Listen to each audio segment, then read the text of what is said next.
hermanos, la gracia y la paz del Señor Jesucristo sea con todos. Ha sido y es una gran alegría poder ver sus rostros de nuevo. Siempre los llevamos en el corazón, los recordamos con mucho cariño y son muy cercanos a nosotros, hermanos. Queremos expresarlo para que ustedes lo sepan, porque les amamos en el Señor. Gracias, hermano, te agradezco. Como anunció nuestro hermano Jorgito, estaremos considerando, con la ayuda del Señor y el tiempo que podamos, una preciosa epístola del apóstol Pablo, que en la organización del Nuevo Testamento ocupa el primer lugar por causa de los 16 capítulos que tiene. Entonces, al estilo oriental, muchos han organizado el Nuevo Testamento empezando por lo largo de la epístola.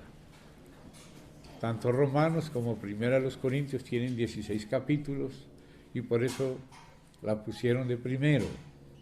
Y luego va disminuyendo por los capítulos. Y bueno, esa es una manera que era típica de organizar las cosas en la época pasada. Así el Corán también está organizado así, por los capítulos más largos primero y los más cortos después. Sin embargo, para el provecho espiritual y del entendimiento espiritual, es mejor organizarlas en orden cronológico. Es decir, cuáles fueron las que el Espíritu Santo inspiró que se escriban primero y cuáles después.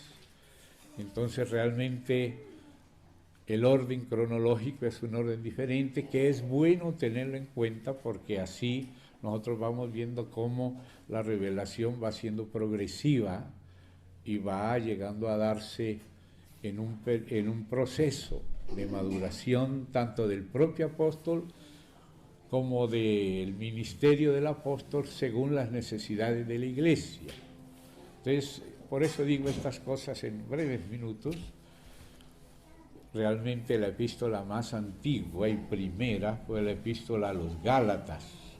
Pablo en esa epístola dice, cuando Pedro vino a Antioquía, quiere decir que él estaba todavía en Antioquía. Después el ministerio de él, ustedes saben que se fue expandiendo por otras partes y llegó hasta España. Eso nos lo dice la carta de Clemente, el Clemente que es mencionado por Pablo en Filipenses, que fue un cooperador de él en el servicio del Señor, por voluntad del Señor. En Filipenses hacia el final aparece un hermano llamado Clemente, que ustedes lo ven que Pablo lo cita con mucho cariño. Para los que quieran verlo, pueden mirarlo conmigo en Filipenses, llegando hacia no al final mismo, pero cerca en el capítulo 4, en el versículo 3, dice, asimismo te ruego también a ti, compañero fiel, que se refiere a Lucas, compañero de Pablo, que ayudes a estas, o sea, a Evodia y a Síntique, que habían tenido algunas dificultades, que ayudes a estas que combatieron juntamente conmigo en el Evangelio con Clemente. Ese es el Clemente, llamado Clemente de Roma, de la iglesia primitiva, compañero de Pablo, con Clemente también y los demás colaboradores míos cuyos nombres están en el libro de la vida.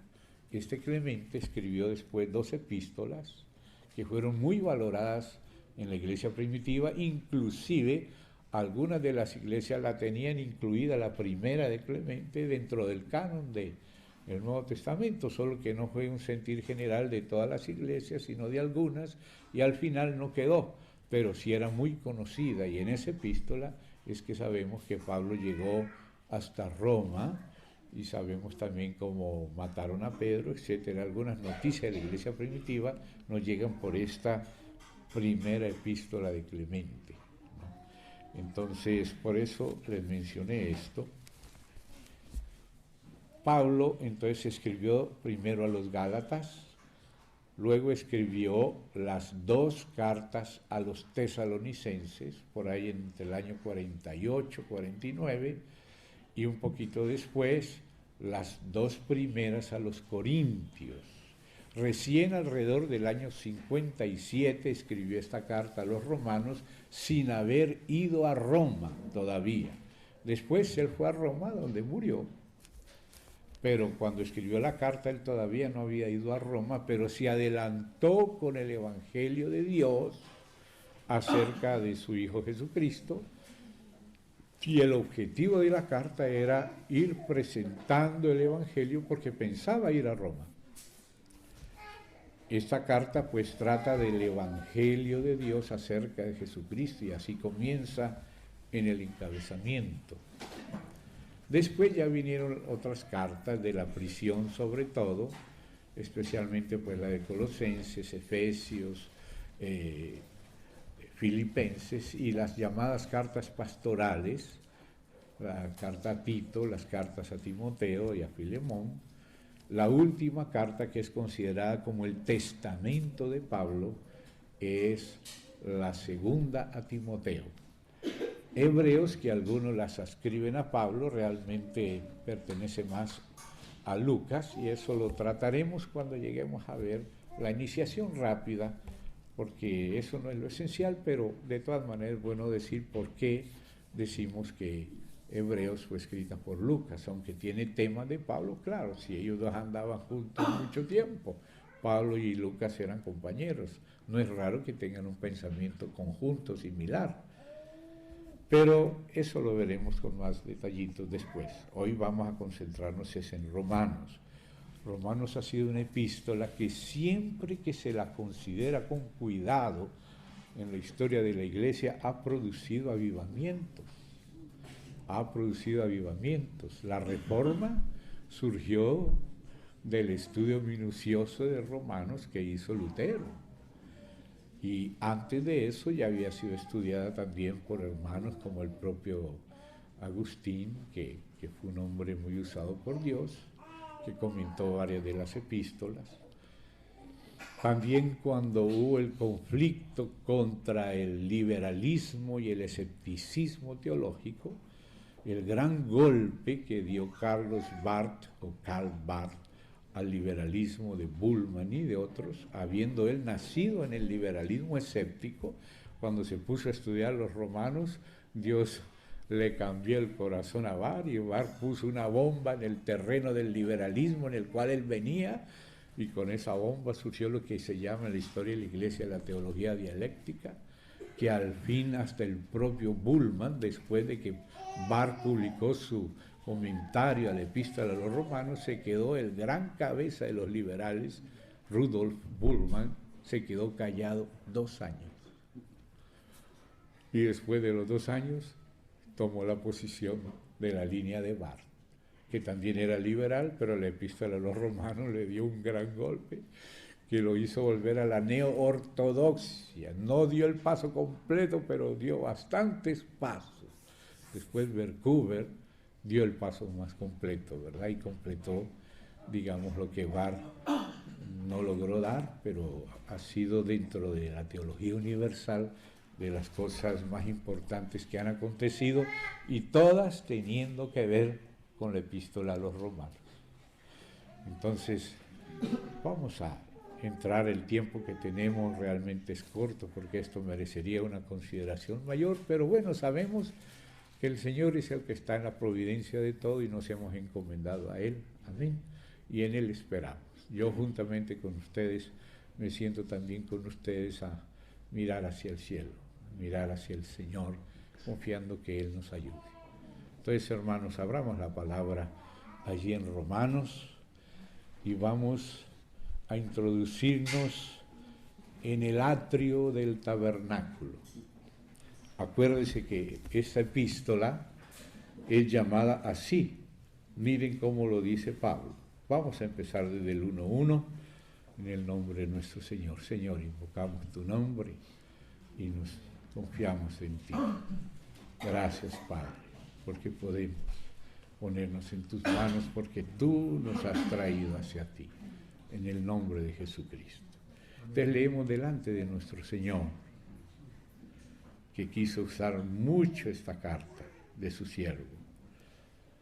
Pablo, siervo de Jesucristo, llamado a ser apóstol, aunque en el griego se dice llamado apóstol, ¿no? Pero bueno, el castellano lo parafrasea, entonces dice apartado para, si es apóstol, que quiere decir enviado, es con un objetivo, porque Dios no separa personas sin objetivo. Entonces, ustedes recuerdan en Hechos de los Apóstoles, donde está la base histórica de esto que Pablo menciona aquí. Ustedes recuerdan que antes de ser apóstol, Pablo pues estuvo dando testimonio del Evangelio, estuvo incluso 14 años evangelizando. Pero llega un momento en que estando en Antioquía, con Bernabé, con Lucio de Cirene, con Manaén, de pariente de Herodes el tetrarca, junto con Simón Níger, ellos 5 eran un equipo de profetas y maestros, todavía no se le llamaba apóstol a Pablo. Fue a partir de Hechos 13, llegando al 14, cuando el Espíritu Santo le dijo a los compañeros, el Espíritu Santo les dio claridad a los compañeros de que él mismo, la cabeza del cuerpo, que es el que hace todo, porque a veces hacemos cosas entre nosotros sin que Él tenga nada que ver. Y a veces Él hace cosas que nosotros no reconocemos.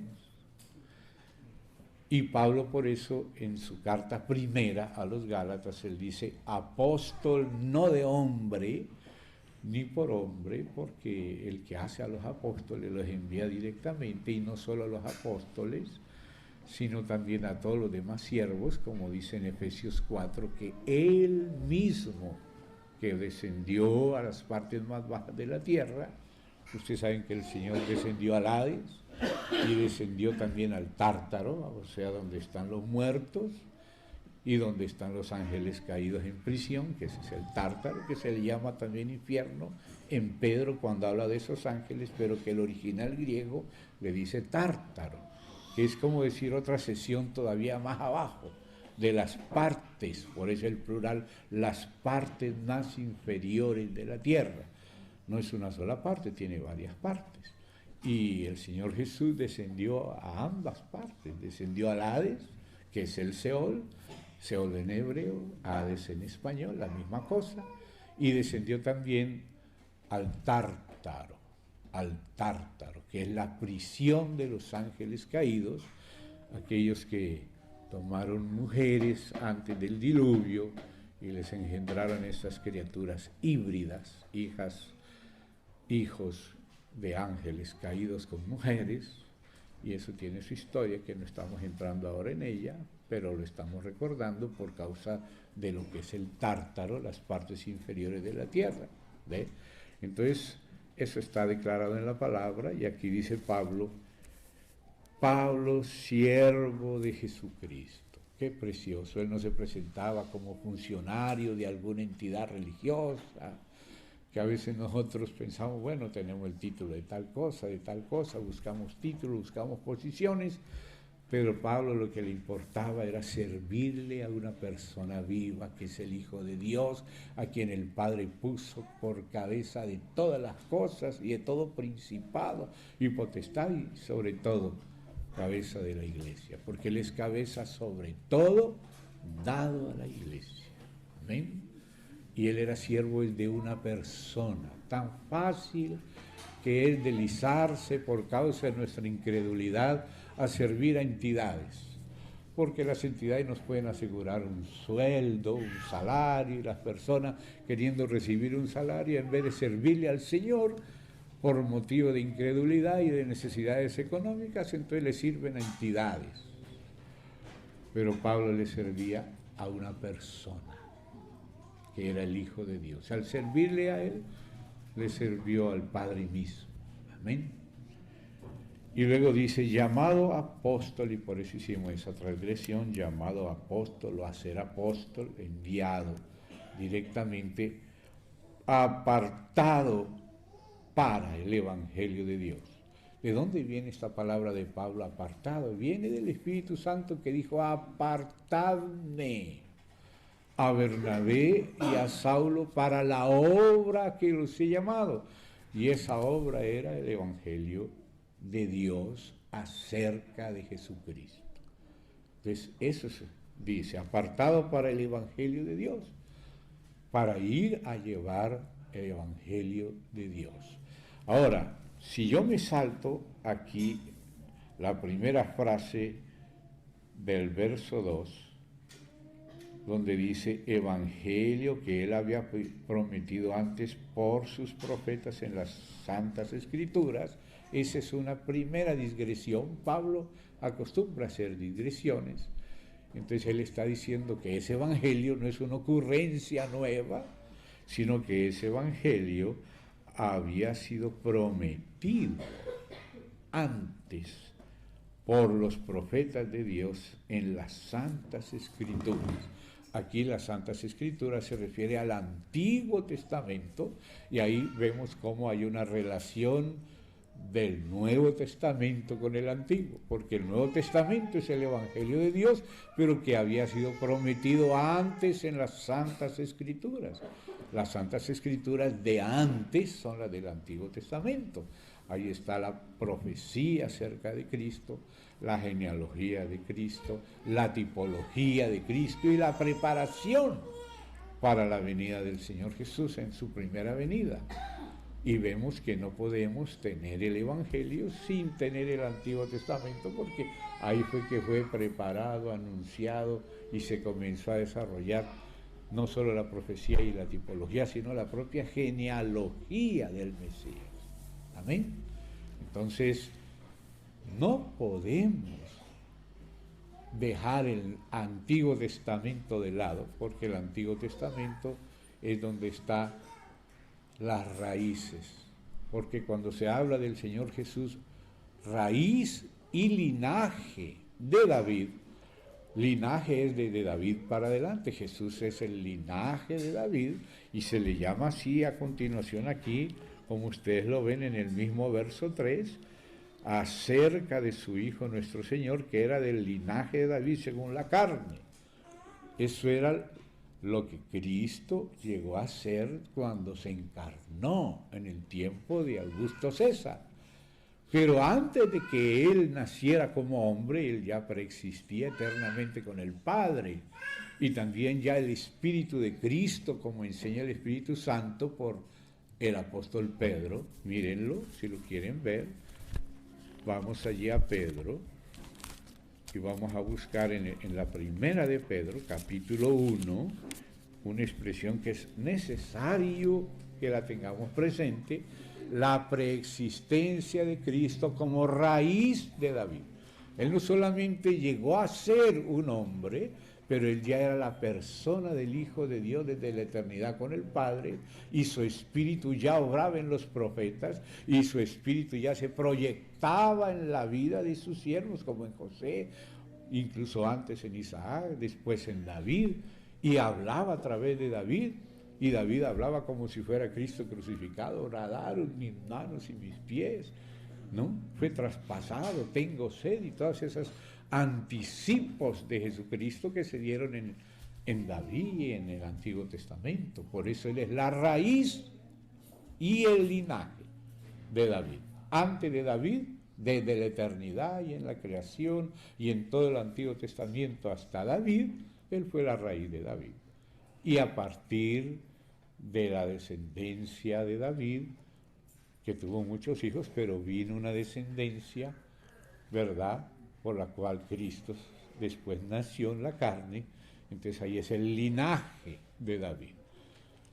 Pero él quería que se notaran las dos cosas. Por eso una vez que les leyó un salmo, dijo el Señor a mi Señor. Entonces él les preguntó: ¿cómo dicen ustedes que el Cristo es linaje o hijo de David? ¿Y por qué David le llama Señor? porque David fue el que escribió ese salmo. Dijo el Señor, o sea, el Señor Padre, a mi Señor, el Hijo de Dios, que es Jesucristo, que existía como persona divina antes de la encarnación, y que David está confesando que existe el Hijo. Él no está negando al Hijo, él está confesando al Hijo antes de encarnarse. Y le llama ya Señor. Y le llama con el mismo título que al Dios Padre, le llama al Hijo. Dijo el Señor a mi Señor, el Padre al Hijo. Y entonces Jesús le decía, ¿cómo David le llama Señor? ¿Quién es entonces este Señor? Jesús hacía esas preguntas para que ellos se dieran cuenta de que el Hijo de David era también la raíz de David, el Hijo de Dios que estaba con el Padre antes de la fundación del mundo, por medio de quien Dios Padre quiso crear todas las cosas. Nada de lo que ha sido creado se creó sin el Hijo, sin la participación del Hijo. No hay nada creado en lo cual no haya participado el Hijo. Así lo dice San Juan. Y lo dice San Juan porque así lo decía también el Antiguo Testamento. Y Dios le abrió los ojos también a San Juan para llamarle Verbo. El primero que usó esa palabra verbo, logos, fue un filósofo griego en el período intertestamentario. ¿Por qué Dios en la sucesión de los tiempos que Él prefijó de antemano le dio un espacio a ese eón o a ese kairos o a ese tiempo de Grecia? Le dio un tiempo a Babilonia, le dio un tiempo a Persia y le dio un tiempo a Grecia antes de nacer el Hijo. Y generalmente ese periodo de Grecia está en lo llamado el periodo intertestamentario, porque Malaquías fue al final de los persas. Pero antes de los romanos, Dios le dio un tiempo a los persas, a los griegos, y trajo a Alejandro Magno y le permitió desde el poniente llegar hasta la India y establecer el idioma griego, que era el que él iba a usar para saltar desde el gueto judaico a la universalidad. Entonces levantó a Alejandro, le puso un preceptor que era nada menos que el filósofo Aristóteles, pero ya desde antes había estado preparando entre los griegos el principal concepto del Nuevo Testamento, el Verbo de Dios. Heráclito de Éfeso fue el primero que habló del verbo. Y luego habló Platón. Y luego Aristóteles, el preceptor, el maestro de Alejandro Magno. Todo eso fue una preparación de Dios para que hubiera un contacto entre la cultura hebrea y la cultura griega. Y levantó Dios en ese periodo intertestamentario un sumo sacerdote llamado Aristóbulo, que fue el gran sacerdote que preparó lo que se llamó el helenismo, el contacto entre las dos culturas, porque Dios no dijo, hagamos a Israel a nuestra imagen y semejanza. Dios dijo, hagamos al hombre, la humanidad entera. Y cuando habló a Abraham, que lo separó y que iba a tener una simiente, claro, esa simiente en un sentido era Israel, y si no era todo Israel, por lo menos el remanente de Israel, y si no lo era todo el remanente, por lo menos el Mesías de Israel. Entonces dijo, en tu simiente serán benditas todas las familias de la tierra. Dios estaba pensando, era en toda la humanidad, y decidió preparar todo un periodo para hacer ese empalme entre lo hebreo y lo griego, para poder llevar el Nuevo Testamento en griego a todas las naciones. Cuando Dios estaba separando a Israel de los dioses falsos, entonces Él se presentó como el único Dios y les habló en hebreo, y ellos eran la nación de Israel. Pero esa nación era para ser usada en función de todas las naciones. Si era fiel, el remanente fue fiel, y a veces hasta el remanente, cuando él hablaba no solo Israel, sino también Judá, se pervirtió, pero al fin el Mesías llegó. ¿Ve? Y el Mesías llegó en el tiempo de Roma y llegó para hacer el traspaso del Antiguo Testamento cerrado en Israel con el objetivo de todas las naciones, porque Israel fue preparado para hacer el programa de Dios a favor de toda la humanidad en general. Y ese periodo de Grecia, ese Kairos de Grecia, tuvo esos elementos del helenismo. El helenismo fue un movimiento al interior de Israel de contacto con la cultura que iba a ser la más universal, y tenía que haber un intercambio y unas equivalencias. Y la equivalencia, que en el griego se llamaba el verbo, Aristóbulo, aquel sumo sacerdote, y otros como Menio, también de aquellos helenistas del Puente, y también Filón de Alejandría y Demetrio de Falerón, que era el bibliotecario de Alejandría, de la biblioteca de Ptolomeo Filadelfo, el gran bibliófilo, amigo de los libros, que tenía un encargado de la biblioteca famosa de Alejandría, que era Demetrio de Falerón. Ese fue el periodo intermediario donde se tradujo el Antiguo Testamento al griego.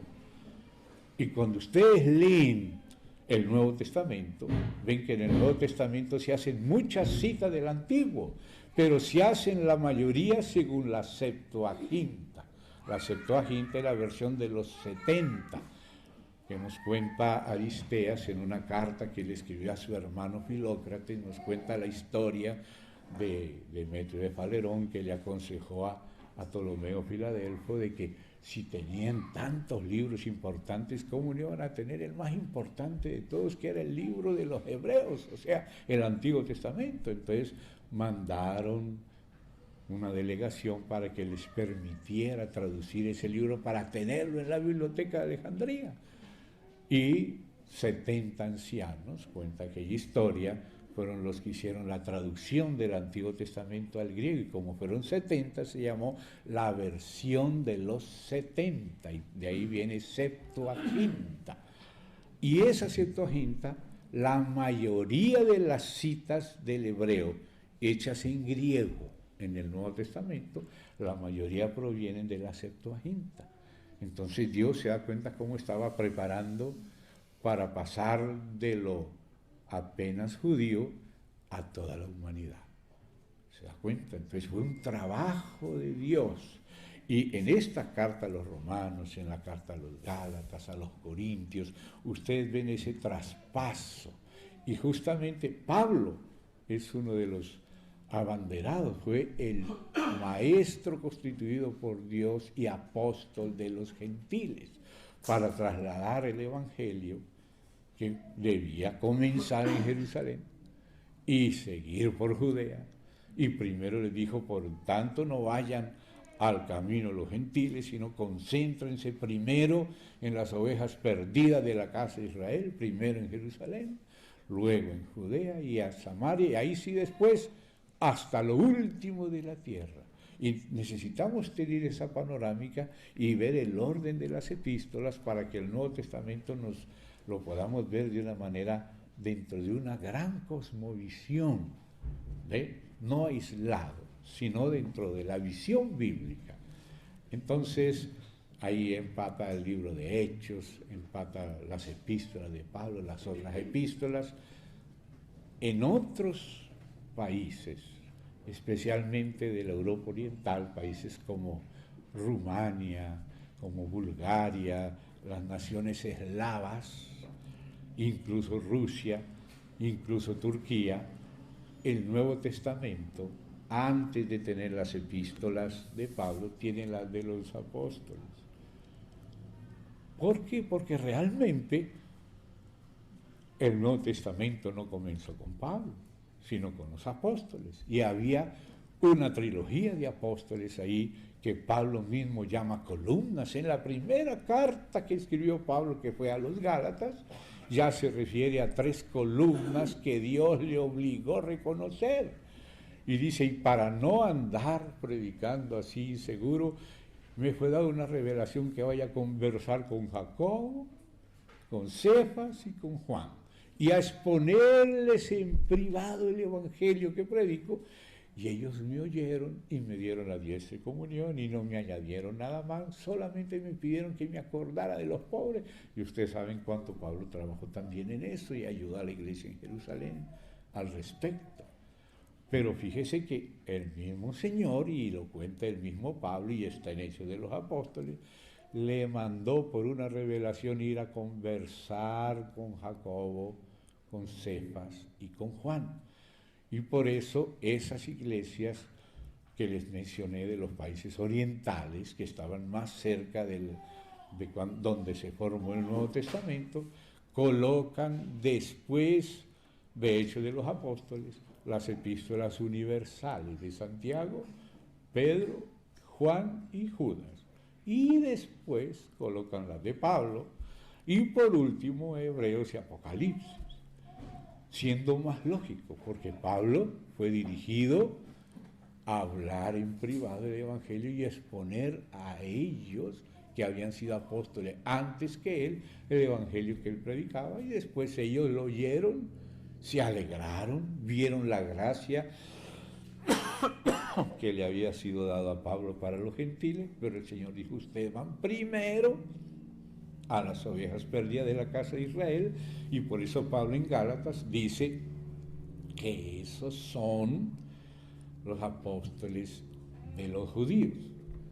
Usted lee, por ejemplo, a Santiago, dirige la carta a los expatriados, los de la dispersión, o sea, los de la diáspora de las 12 tribus. ¿Por qué? Porque el Señor dijo que vayan primero allá. ¿Ve? Y luego Pedro también habla también así, como habla Santiago. No tanto, pero igual. Ellos fueron llamados por Pablo los enviados a la circuncisión, porque el Señor le dijo, no entren todavía por camino de gentiles, sino que vayan primero a las ovejas perdidas de la casa de Israel. Pero después, entonces ya llegó la hora de ir también a los gentiles, porque Jesús dijo, tengo también otras ovejas que no son de este redil, a estas también debo traer, y habrá un solo rebaño y un solo pastor. Entonces el Señor integrará en el cuerpo de la iglesia proveniente primero de Jerusalén y las iglesias de Judea y Samaria, integrará a los gentiles, como es el misterio de Cristo, que lo dice Efesios, nuestro hermano va a tratar eso, de que los gentiles son coherederos y miembros del mismo cuerpo por medio del Evangelio. ¿Ve? Entonces todo ese proceso que se ve en el orden de las epístolas, en los temas de las epístolas, empatados con el libro de los Hechos de los Apóstoles, nos muestra una cosmovisión que es muy necesario comprender hoy. ¿Por qué? Porque el tiempo de los gentiles está llegando a su fin y el tiempo de la reinserción de Israel también está ya empezando. Entonces, en Romanos se trata como en ningún otro libro este asunto. Y usted se asombraría si recopila el montón de páginas de la Biblia que Dios le dedica a este asunto. Usted pensaría que ese es un asunto que hoy no necesitamos hablar de eso, y he escuchado que algunos dicen eso. No, lo que importa ahora es la iglesia, sí, pero la iglesia no puede ser completada sin el Israel que reciba a Cristo y al Espíritu. Y eso está previsto en los profetas y explicado por el Señor con sus palabras y también por los apóstoles, y ya previsto desde el cántico de Moisés. Este asunto ya estaba previsto. Y no solo que había empezado, sino que tiene una continuidad a lo largo de todo el Antiguo Testamento, y cuando llega su momento en el Nuevo y nos va a tocar pasar por ahí, Pablo le dedica 3 capítulos a explicar este asunto y toma los versos claves de ese proceso en el Antiguo Testamento desde el Cántico de Moisés. Y muchas de las cosas que Pablo trata en esta epístola, que a veces si se toman aisladas, hay personas que no las entienden bien, como cuando se habla de los vasos de honra y los de deshonra y cosas de cuando Dios ciega el entendimiento de Faraón y también de Israel. Todas esas cosas, si las tomas aisladas del contexto general de la Biblia y de las fuentes de Pablo y de su cosmovisión bíblica, las podemos entender mal y se han entendido mal, hasta que las vuelvas a ver dentro del contexto bíblico general, dentro del contexto del proceso del Espíritu Santo entre el Antiguo y el Nuevo Testamento, y eso vamos a tener que verlo en su debido momento. Aquí apenas estamos haciendo una pasada general sobre esta cosmovisión para que después la aprovechemos, amén, y veamos cómo Dios dio esa cosmovisión a los apóstoles y como esa cosmovisión es de la iglesia, y si toda la iglesia no lo entiende, por lo menos algunos lo tienen que entender a favor de toda la iglesia. Amén.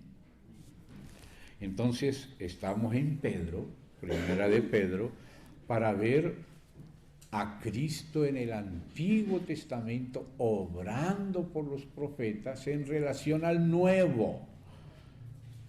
Y vemos eso enseñado por el Espíritu Santo por Pedro. Y mire acá, primera de Pedro, capítulo 1, aquí en este caso el griego de Pedro es más culto, el de la primera epístola, que el de la segunda, porque la primera lo escribió con ayuda y por conducto de Silvano, así como la carta de los apóstoles en Hechos 15, también Silvano, que es Silas, era un hermano culto que ellos usaron para que redactara la epístola conforme al Espíritu Santo les guió a todos ellos. Pero el que tenía que hacer esa síntesis era Silvano. Entonces Silvano dice por conducto de Silvano, y aquí también la primera de Pedro es por conducto de Silvano. ¿Ve?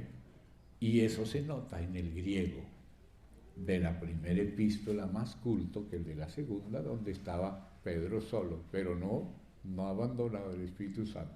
La segunda es tan inspirada como la primera, solo que la personalidad de Silvano no se ve en la segunda, pero sí se ve en la primera, también usado por el Espíritu Santo.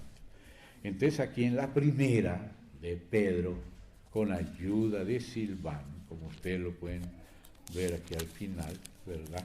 Por conducto de Silvano, dice hacia el final el 5:12, por conducto de Silvano, a quien tengo por hermano fiel, os he escrito brevemente, amonestándoos y testificando que esta es la verdadera gracia de Dios en la cual estáis. ¿Ve? El lugar de Silvano acá, y en el griego se nota ese detalle. Entonces llegamos al capítulo 1 de la primera de Pedro, por conducto de Silvano, y dice desde el 10, 1, 10 y siguientes: los profetas que profetizaron de la gracia destinada a vosotros. Miren que el tema central ahí era la gracia. Inquirieron y diligentemente indagaron acerca de esta salvación, como por ejemplo ustedes leen, por ejemplo,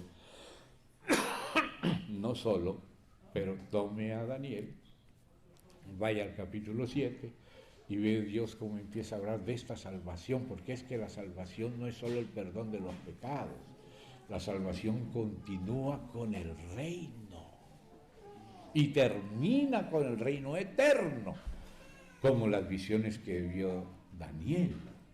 Y por eso cuando él veía algo, indagaba, preguntaba: ¿y esto qué significa esto? Ah, esto es esto. Y esto último, esta cuarta y esos 10 cuernos, ese chiquito que salió, ¿qué significa? Ah, eso significa esto. Si él no hubiera indagado, solo hubiéramos visto un poquito. Pero usted ve que las 4 veces que se cuenta el mismo asunto en el capítulo 7, cada vez se le añade más revelación, gracias a que era el Espíritu de Cristo obrando en Daniel como en los demás profetas, conduciendo la indagación. Y cuando ya no indaga más Daniel y todavía había cosas en el tintero del Señor, entonces el Señor pone a 2 ángeles a preguntar, como dice aquí Pedro, que los ángeles están interesados en esto también, y como ya dejó de indagar Daniel, entonces vienen los 2 ángeles a preguntar al otro ángel, pero que escuchara a Daniel. Porque lo que ellos hablan entre sí nosotros no lo solemos escuchar, sino cuando Él quiere. Una vez el Señor me dejó escuchar lo que Él le dijo allá a los ángeles. Estaba orando allá en Paraguay y el Señor le dijo a los ángeles: yo haré una obra con los pequeñitos. Y me dejó escuchar, Él no me habló a mí. Le habló a los que estaban rodeándolo a Él, pero me dejó escuchar. Y por eso yo entiendo cuando dice que Isaías oyó lo que Él habló, ¿quién irá por nosotros? ¿A quién voy a enviar? Isaías se metió y dijo: envíame a mí. ¿Se da cuenta? Entonces a veces el Señor deja escuchar lo que ellos hablan entre ellos, no solo lo que Él nos habla a nosotros, sino que te deja oír lo que habla el Señor con ángeles o que hablan 2 ángeles entre sí. Eso ha sucedido. Y aquí en este caso eso sucedió. Los 2 ángeles le preguntaron al que se le había aparecido en el capítulo 10 a Daniel, le preguntaron y hablaron entre ellos, pero Dios dejó que Daniel oyera y siguiera, como él ya no preguntó más, pero siguiera escribiendo lo que todavía se quedaba en el tintero del Señor, que no quería que se quede ahí. Hacía rato que Dios quería hablar a los hombres, pero ni siquiera Daniel estaba listo, porque a veces su corazón no era puro, ni se humillaba, ni preguntaba, ni se interesaba por las cosas. Entonces Dios estaba esperando a ver si había alguien que se interesara, y de pronto Daniel se interesó y se humilló y preguntó. Y ahí mismo dice: Daniel, desde el primer día que dispusiste tu corazón a entender y a humillarte en la presencia de tu Dios, desde ese día, desde el primer día, Dios no esperó, vamos a ver 18 años a ver, probar, no, Dios ya conoce a Daniel. Desde ese día, antes no, antes Daniel no se humillaba, antes Daniel no preguntaba, no indagaba, y Dios no le hablaba, ni le ponía atención a Daniel. Pero los ángeles le testificaron: mira Daniel, desde el primer día que tú dispusiste tu corazón a entender, que a veces no queremos meternos en ciertas cosas, pero las cosas que están reveladas son para nosotros y son para nuestros hijos, y no podemos permitir que ningún demonio nos adormezca el interés, porque lo primero que se necesita para entender es tener interés. Si no tienes interés, si te dejas robar por el diablo a través de cualquier método que él quiera usar, del interés, esto se va a quedar en el tintero de Dios, pero tú vas a quedar excluido. Ninguno de los impíos entenderá, pero los santos entenderán. Desde el primer día que dispusiste tu corazón a entender, porque hay cosas que no te importa entender, se lo dejas por allá, dizque a los filósofos, a algún teólogo, a algún hermano por allá, pero ¿y tú? ¿No te interesa? ¿Cómo vas a entender? Pero si te dispones a entender y a humillarte, desde ese día fueron oídas tus palabras.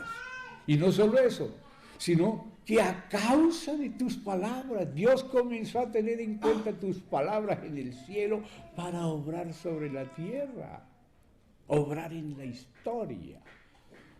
Desde ese día fueron oídas tus palabras, y a causa de tus palabras, dice el ángel, yo he venido. A causa de tus palabras, yo he venido. El cielo comenzó a oír a Daniel y a tener en cuenta sus palabras y a actuar en la tierra según esas palabras de un hijo que se humilla y que quiere entender, porque ¿qué es Betel? ¿No es acaso esa relación del cielo con la tierra? Esa comunión donde cuando nosotros oramos acá, Dios manda un incensario del cielo a la tierra en respuesta a la oración de los santos. Subió el incensario y Dios tomó el incensario y lo tiró a la tierra y hubo un terremoto. Cuando tú oras de todo corazón el Padre Nuestro, estás apresurando los terremotos. Alguno quizá no quiera orar más, pero si tú dices, Padre Nuestro que estás en los cielos, venga tu reino y hágase tu voluntad aquí en la tierra como en el cielo. Eso está apresurando los terremotos, hermano, los tsunamis, todo, las ciudades que se caigan al piso y las torres también.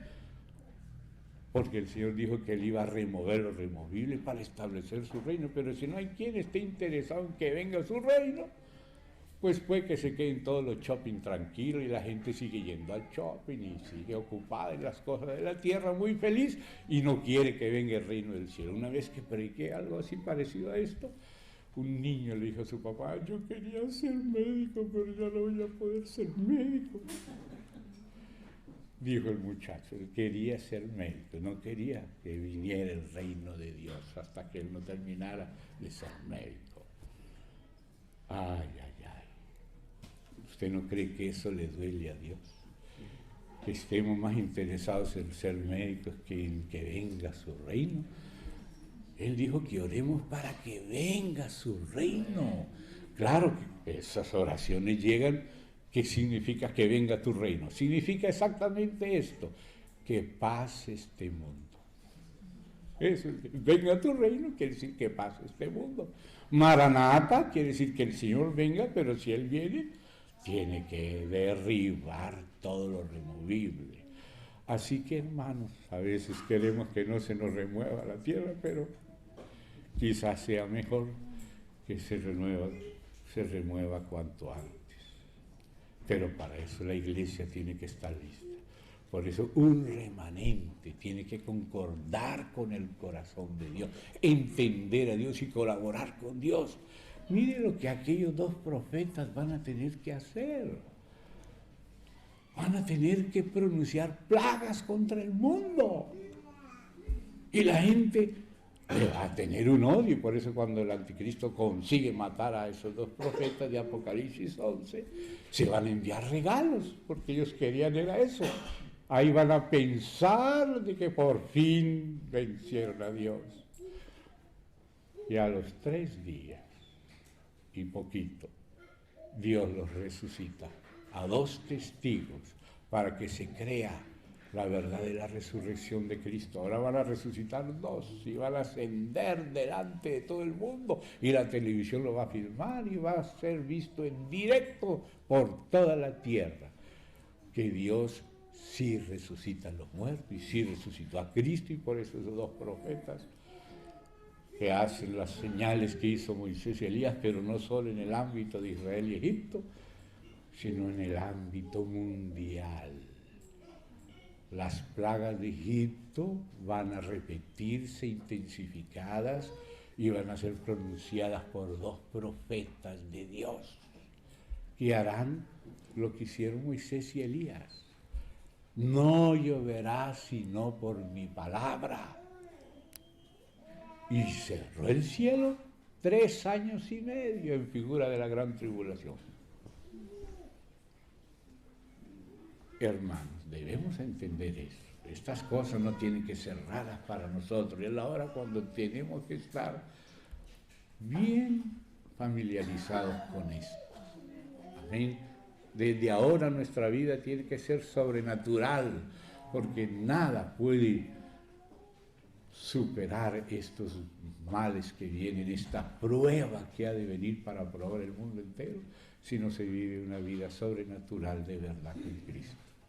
Y tenemos ya que acostumbrarnos a vivir esa vida sobrenatural. Amén.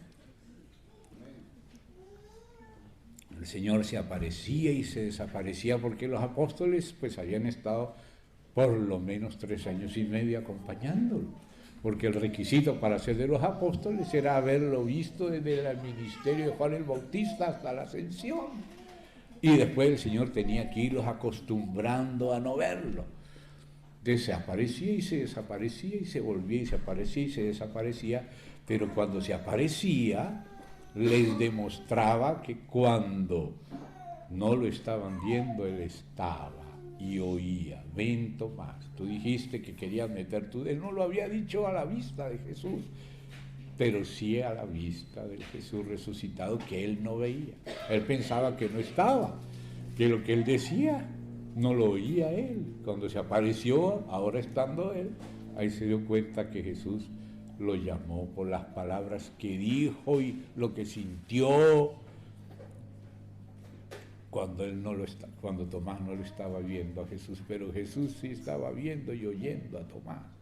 O sea que Él nos quiere entrenar a vivir por la fe en estos tiempos. A veces Él puede dejarte ver un ángel, incluso unos carros de fuego rodeándote, como Eliseo le pidió a Dios que le abra los ojos a Giezi, y Giezi solo tenía ojos para los sirios, pero no tenía ojos para los carros de fuego del Señor que rodeaban a Eliseo. Y le dijo, Señor, le dijo Eliseo, ábrele los ojos a este para que vea qué es lo que quiere decir, que son más los que están con nosotros que los que están con ellos. Y esa fe la necesitamos en este tiempo. Si el Señor un día te abre los ojos y ves, pero tenlo por seguro, aunque no lo veas, Él está ahí. Y ellos, los que están con nosotros, están ahí. Y son más los que están con nosotros que los que están con ellos. Y tenemos que alzar nuestra cabeza porque nuestra redención está cerca, sea lo que sea que estemos viendo. Hay cosas que no estamos viendo, pero que creemos. Y eso nos va a sostener en medio de la prueba. ¿Ve? Entonces, hermano, dice Pedro, los profetas que profetizaron de la gracia destinada a vosotros inquirieron y diligentemente indagaron acerca de esta salvación. Pero mire que esta salvación no se refiere solo al perdón. Mire lo que dice en el verso 5 del mismo capítulo 1. Sois guardados por el poder de Dios mediante la fe, para alcanzar la salvación. Pero note que no es solo el perdón de los pecados esta salvación. La salvación que está preparada para ser manifestada en el tiempo postrero, o sea, la consumación de la gran salvación de Dios, que sí empieza con el perdón, la regeneración, pero que también nos liberta, y de eso trata Romanos. De esa salvación que va avanzando hasta el reino eterno. Y mire que sí lo habla también Pedro, volviendo a Pedro, después que habla esta salvación. Esta es la que acaba de hablar en el 5, la habla en el 9, esta salvación. ¿Ve? Entonces dice, otra vez, en el 11, escudriñando, y en el 9, obteniendo el fin de vuestra fe. El fin no es que se acabó, sino el objetivo de la fe, que es el reino eterno, que es la salvación de vuestras almas. Pero mire que esa salvación de las almas es la preparación del reino, porque según sea salva tu alma, no solo tu espíritu regenerado, sino tu alma transformada, va a ser tu posición en el milenio, y del milenio va a pasar al reino. La salvación incluye el reino. Vean, sigámoslo leyendo. Verso 11, escudriñando qué persona, ese es Cristo, y qué tiempo. También el tiempo hay que escudriñarlo, hay que entender las señales de los tiempos. Y dice, ¿qué tiempo indicaba? O sea que el Espíritu de Cristo en los profetas indica también el tiempo. No solo el Mesías, sino el tiempo del Mesías. No sabemos el día y la hora de la segunda venida, pero tenemos que saber cuándo está cerca, para que aquel día que no sabemos no nos sorprenda como ladrón. Eso no son palabras mías, son las palabras de Pablo por el Espíritu. Entonces dice, escudriñando qué persona y qué tiempo indicaba el Espíritu de Cristo que estaba en ellos. Entonces, ¿quién era el que escudriñaba acerca de la primera venida del Mesías y de la segunda y del tiempo exacto de la primera, que estaba decretado con exactitud, y la segunda cuando está cerca, el día y la hora no, pero sí cuando sea el verano y cerca, eso sí? ¿Quién era el que movía? El Espíritu de Cristo. Él sigue siendo el mismo.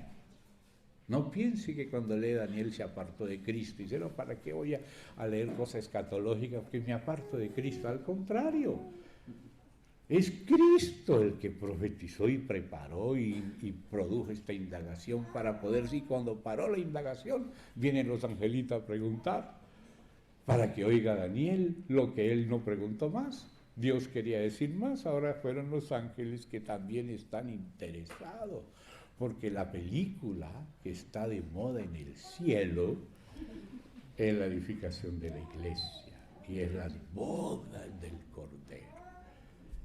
Ese grande drama es la película favorita del cielo. Aquí hay películas también de cosas, pero el cielo también tiene sus cosas que le interesa ver al cielo.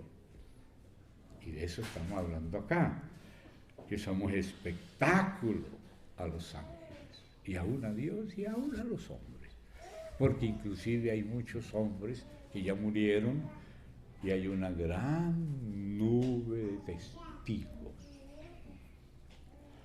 Entonces dice, ¿qué persona y qué tiempo indicaba el Espíritu de Cristo que estaba en ellos? Los profetas, como por ejemplo Daniel, no solo Daniel, el cual anunciaba de antemano, primera venida de Cristo, los sufrimientos de Cristo, y segunda venida de Cristo, y las glorias que vendrían tras ellos. Y esas glorias es el Señor a la diestra del Padre, gobernando sobre la iglesia, sobre todo principado y potestad, soberano de los reyes de la tierra, abriendo los sellos, mudando un tiempo en otro tiempo, quitando reyes y poniendo reyes para que sirvan de señales de los tiempos, esas mudanzas de reyes. Y por eso nos tienen que interesar esas mudanzas, especialmente las anunciadas por el Señor. La indagación del tiempo, hecha por el Espíritu de Cristo, porque el Espíritu de la profecía es el testimonio de Jesús. Así que no puede separar a Jesús de la profecía.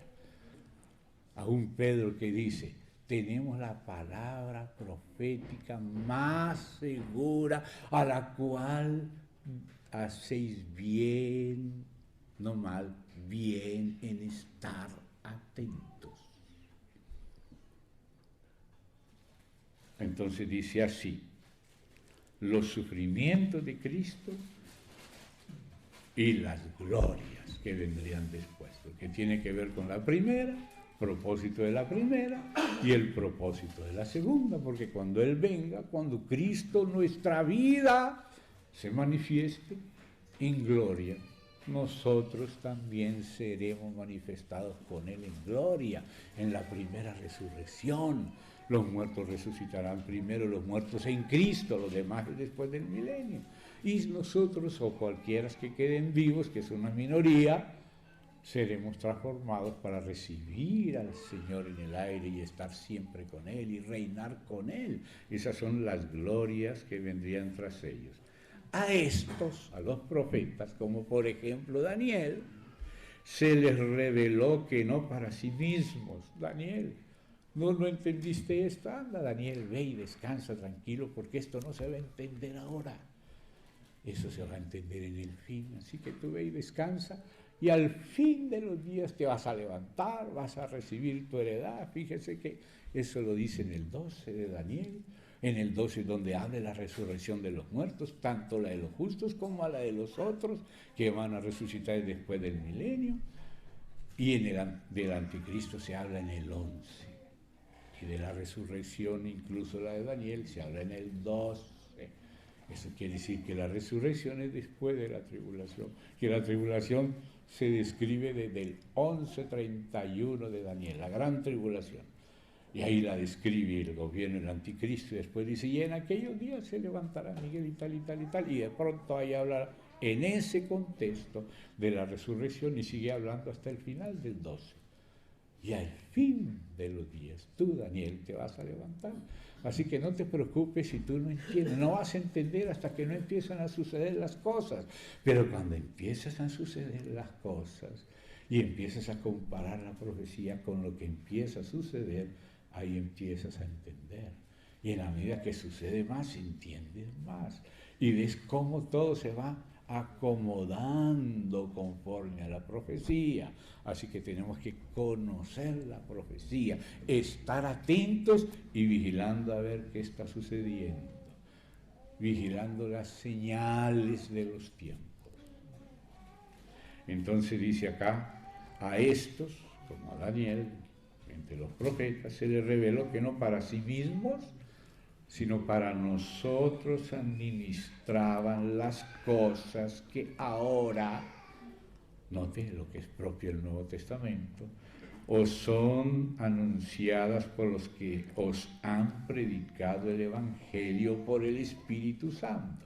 Si alguien predique el Evangelio por el Espíritu Santo, anuncia estas cosas, tanto las de la primera venida, los sufrimientos, como las de la segunda venida, las glorias. Porque esa es la salvación, esta salvación, no solo la regeneración que está incluida, Él los hizo nacer de nuevo, pero también la salvación del alma y también las glorias que vendrían con el reino, porque la salvación abarca todo. Y tenemos que verlo todo. El Cristo de la cruz es el Cristo de la diestra, es el Cristo que abre los sellos y hace sonar las trompetas y derramar las copas. Es el mismo Cristo. Y aquí en Romanos vamos a ver esa frase que dice, mirad la bondad y la severidad de Dios. Él es cordero, pero también es león. Hay el día agradable y también el día de venganza del Dios nuestro. Y están en un mismo versículo en Isaías. Y solo se separa una coma, pero esa coma es un valle grandísimo entre la primera y la segunda venida de Cristo. Una coma. Y Jesús, cuando leyó Isaías 61, llegó hasta la mitad del versículo para poder decir, cuando llegó el día agradable, se cayó, ni mencionó la coma, ni mencionó el día de venganza, pero cuando dijo el día agradable, dice, hoy se ha cumplido esta escritura delante de vosotros. La primera parte, el día agradable y los sufrimientos de Cristo, para que podamos ser reconfortados. Sin su sufrimiento no hay paz con Dios.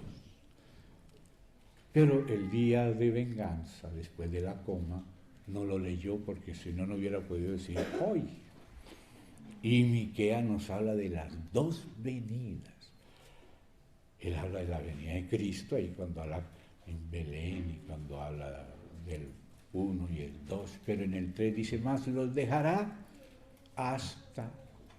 o sea que no se va para siempre. Sí, viene una primera venida, pero se va a ir. Es necesario que yo me vaya, porque si no me voy, no viene el Espíritu Santo, es necesario que me vaya.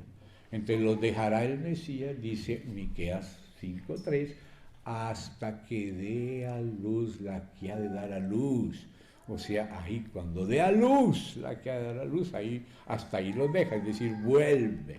No los sigue dejando mal, vuelve. O sea que Miqueas nos habla claramente de la primera y la segunda venida.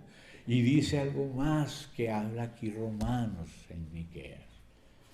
Dice, y entonces el resto de sus hermanos, o el remanente de sus hermanos, se volverá con los hijos de Israel, que recibirán al Mesías.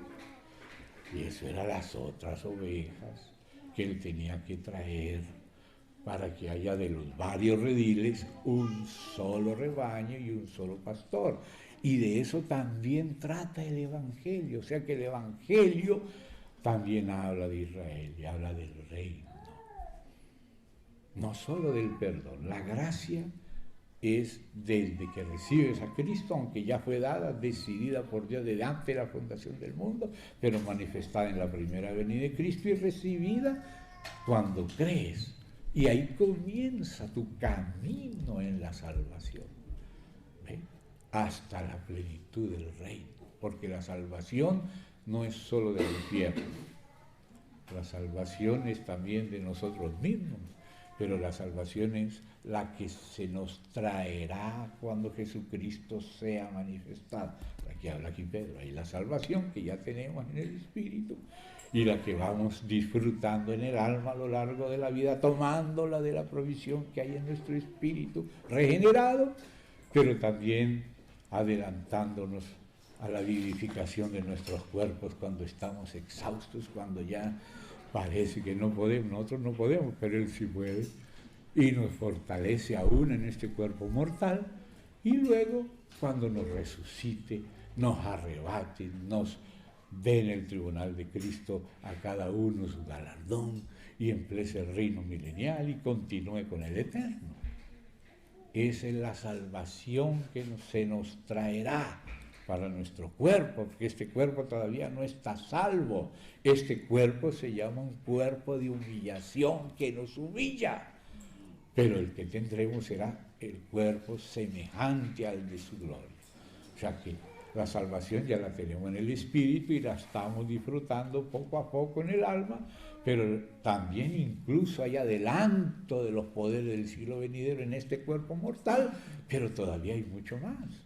Algunos preguntan, ¿pero será que podemos decir que en la cruz de Cristo también fuimos sanados de las enfermedades? Sí, pero no lo cobras todo de golpe, por eso se habla de dones de sanidades. Vas disfrutando de sanidades una, después de otra, después otra, pero un día todo lo que Él consiguió en el cuerpo, que incluye no solo una que otra sanidad, sino toda nuestra resurrección en gloria, que Él consiguió, eso va a ser nuestro también. O sea que no solo la sanidad está en la redención, también la resurrección, también la ascensión, y por ahora sentados con Cristo en lugares celestiales en espíritu como estamos ahora, pero todavía falta la redención de nuestro cuerpo, que ya fue conseguida en Él, pero Él tiene que pasárnosla en su debido momento, los que son de Cristo cuando Él venga. Y los demás muertos después del milenio también van a resucitar, y es el Señor que los va a resucitar. Claro que van a resucitar muy feos. Los que van a resucitar más bonitos son los santos y resucitan antes del milenio. Ojalá resucitemos bonito y no feos, porque los feos van a mostrar lo que son en los cuerpos con que aparezcan. Y también los santos van a mostrar lo que han sido en el momento de la resurrección. Recuerda cuando estudiamos en el campamento de 2012, allá en el Tabito, el peso de gloria, a eso me estoy refiriendo, que una estrella es diferente de gloria de otra estrella. Según la formación de Cristo y tu servicio para Cristo, así será tu resurrección. Puedes tener una mejor resurrección, y por eso muchos no aceptaron recompensa para tener una mejor resurrección. Hay que entender ese aspecto también de la resurrección. Eso es parte de la salvación que se nos traerá cuando Jesucristo fuere manifestado. Amén. Entonces ahí termino con eso y dice: administraban las cosas que ahora os son anunciadas por los que os han predicado el Evangelio por el Espíritu Santo enviado del cielo, cosas en las cuales anhelan mirar los ángeles. ¿No se da cuenta? Que ahí está Daniel, que se le reveló que no era para él que esto era anunciado, sino para nosotros, los del fin. Pero dice que los ángeles anhelan mirar esto y por eso preguntaban los ángeles, ¿y cuándo será el fin de estas cosas? Para que lo oyera Daniel y pudiera escribir el capítulo 12, terminar el capítulo 12. Y él volvió y preguntó, no entendí, tranquilo, escríbelo así como lo yo, escriba. Y lo vas a entender al final. Al final tú vas a resucitar también, vas a recibir tu heredad. Solo escribe, porque esto no se va a entender ahora. Lo de Babilonia, mientras Daniel estás en Babilonia, vas a entender lo de Babilonia. Y cuando pases a Persia, porque vas a sobrevivir al reino de Babilonia, en Persia vas a entender. Y cuando se acabe Persia, pues ya se murió Daniel, se quedó sin entender lo de Grecia. Y sin entender lo de Roma y lo de los 10 cuernos y lo del cuernito pequeño y todas esas cosas, el sacrificio continuo. Pero él lo oyó, escribió sin entender él. Pero cuando vaya cada cosa cumpliéndose, los que lo vayan viendo en la palabra y en la actualidad de cada cual van entendiendo. Porque ¿cómo va a entender Daniel de que un cuerno grande va a ser quebrar y van a salir 4 y al leopardo le van a salir 4 cabezas y 4 alas? Y no sucede con Alejandro y con los diados, con los generales de él. Pero cuando sucede, mire, esto era lo que decía Daniel. Por eso cuando llegó Alejandro a invadir Jerusalén, el sumo sacerdote Onías III salió con el libro de Daniel abierto y se lo mostró a Alejandro. Y Alejandro se quedó asombrado de que su levantamiento estaba en ese libro y se inclinó y se postró ante el Dios de la Biblia y ante la Biblia que le mostró Onías III, el sumo sacerdote. Pero había que esperar que empiecen a suceder lo de las 2 piernas de hierro y los 10 dedos y el cuernito pequeño. Pero ojalá los de esos tiempos sí lo entiendan, porque está escrito que los impíos no entenderían. Pero también está escrito que los santos sí entenderían. Entonces, bueno, eso va a mostrar si estamos entre los impíos o entre los santos. Si no entendemos, hay que pedir perdón por nuestra impiedad. Y hay que indagar y pedir luz, porque Dios no escucha a quien no se dispone. No le interesa. Por eso ni las palabras de Daniel las oía el cielo hasta que no se dispuso a entender y a humillarse en la presencia de Dios para entender a Dios, porque lo más importante es entender a Dios. ¿De qué sirve gloriarse en esto y en aquello? Lo que Dios quiere es que nos gocemos en entenderle a Él y en comprenderle a Él. Amén. Él está buscando personas en la brecha con las cuales pueda tratar y relacionarse el cielo con la tierra a través de sus hijos e hijas de cada tiempo. De cada tiempo. Tenemos que ser fieles a nuestra propia generación. O sea, en nuestra propia generación ser fieles al Señor. Entonces volvemos ahí a Romanos. Apartadme a Bernabé y a Saulo para el Evangelio de Dios. Y luego viene esa digresión. Evangelio de Dios que él había prometido antes por los profetas en las Santas Escrituras. Por eso nos metimos con Daniel y todo eso. Y que ese Evangelio de Dios incluye esa salvación que incluye todo esto, no solo el perdón. ¿Y cuál es el tema del Evangelio de Dios? Dice el verso 3, acerca de su Hijo. El tema del Evangelio es el Hijo. El Hijo de la cruz es el mismo Hijo en la eternidad, el Verbo que creó, que planeó y creó, el Verbo a través de quien Dios se revela, el Verbo cuyo espíritu dirigió toda la historia del Antiguo Testamento, el Verbo que es las apariciones teofánicas de Dios a través del mensajero de su faz, el ángel del pacto, el ángel Yahvé, que no es un ángel creado, sino una manifestación de Dios a la medida de la era y de la posibilidad de entenderle, Y ese era Cristo en el Antiguo Testamento, esa era la roca que acompañaba a Israel. Y ese es también el Cristo que está profetizado, el Cristo de los sufrimientos y de las glorias que vendrían. Amén. Entonces dice aquí, acerca de su Hijo, según las Escrituras. Ese es el Antiguo Testamento. Nuestro Señor Jesucristo, ese es el Hijo. Nuestro Señor Jesús el Cristo, el Mesías, de la primera y la segunda venida, que era del linaje de David según la carne. Ahí está la humanidad del Hijo, que fue declarado Hijo de Dios con poder, según el Espíritu de santidad, por la resurrección de entre los muertos. O sea que el Hijo fue reconocido como Hijo cuando Dios lo resucitó. Como quien dice, este es mi Hijo. La prueba de que este es mi Hijo es que todos los demás están muertos y podridos. ¿Dónde está el sabio? ¿Y dónde está el escriba? ¿Dónde están los disputadores de este siglo, los filósofos, todo? ¿Dónde están los que discutían allá con Pablo y entre ellos todas las novedades? ¿Dónde están? Podridos en el Hades, ahí están. Bueno, pero dice acá, fue declarado Hijo de Dios. No que apenas ahí llegó a ser Hijo de Dios, sino ahí fue reconocido por la resurrección. Como quien dice, la resurrección es la prueba de que Jesús es el Hijo de Dios y que era el Mesías y que su sacrificio fue recibido y que Él está a la diestra del Padre.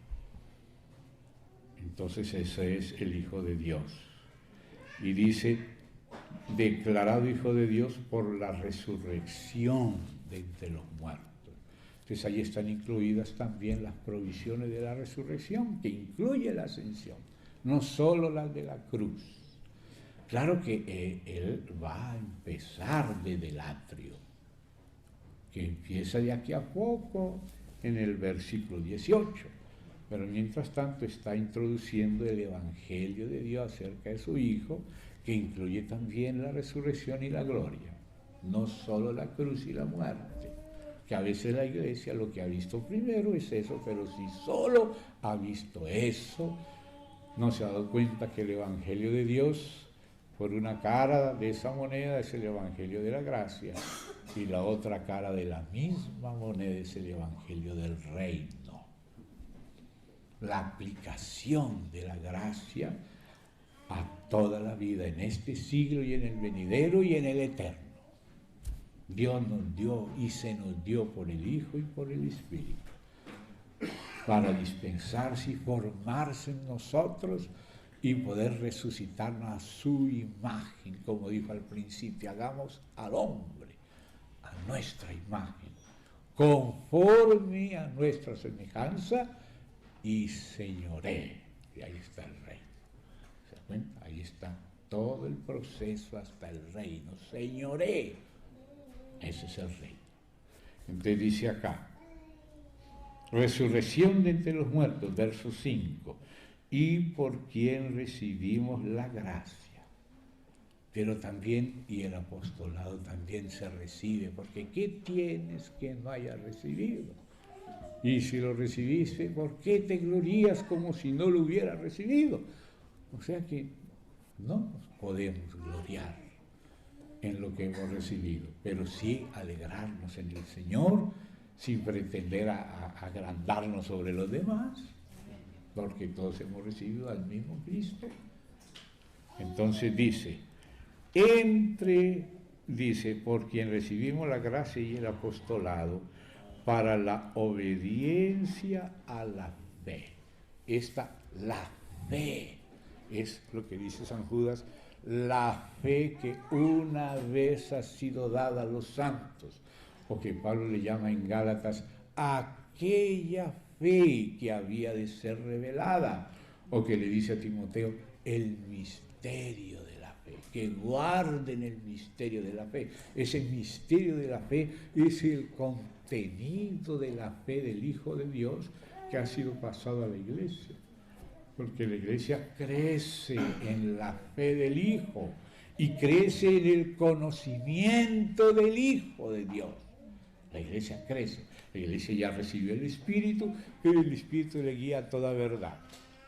La unidad del Espíritu nos guía a la unidad de la fe que está en el futuro, y por eso no podemos pretender que todos los hermanos se cuadriculen como nosotros.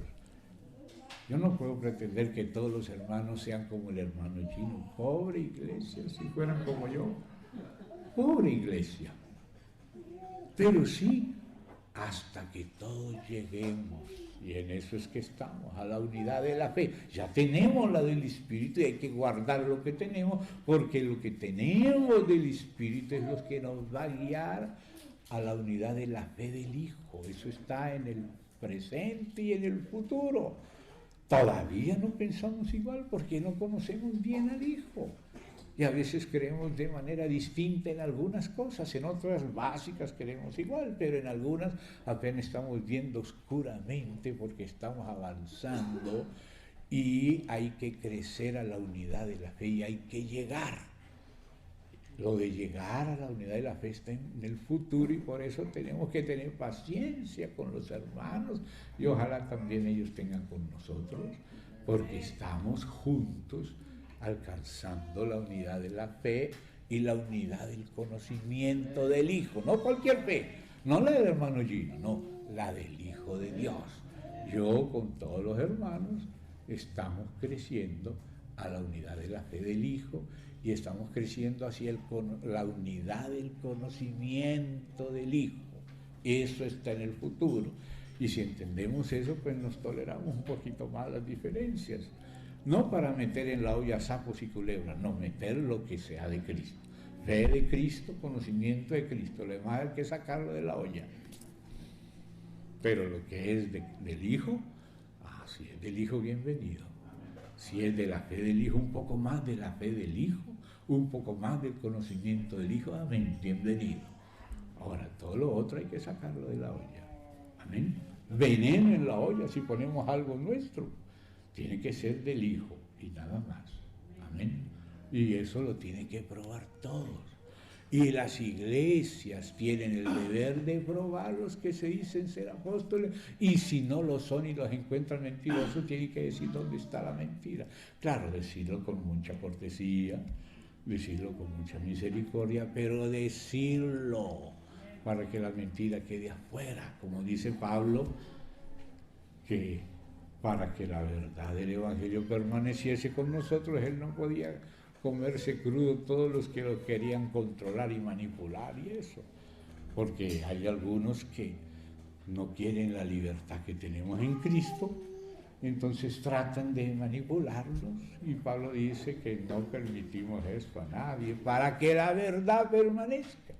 Pero lógico que tenemos que ser amorosos, misericordiosos, pero no dejarnos quitar lo que es del Hijo, con su libertad incluida, no para la carne, sino en Cristo. La libertad con que Cristo nos hizo libres, como lo dice Pablo. ¿Eh? Entonces, seguimos leyendo allí, y dice: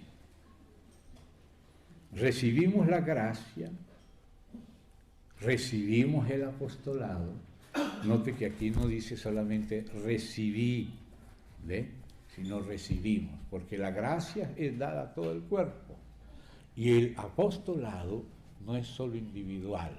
La Biblia habla que Judas cayó de este ministerio apostolado del cual formaban parte todos los apóstoles.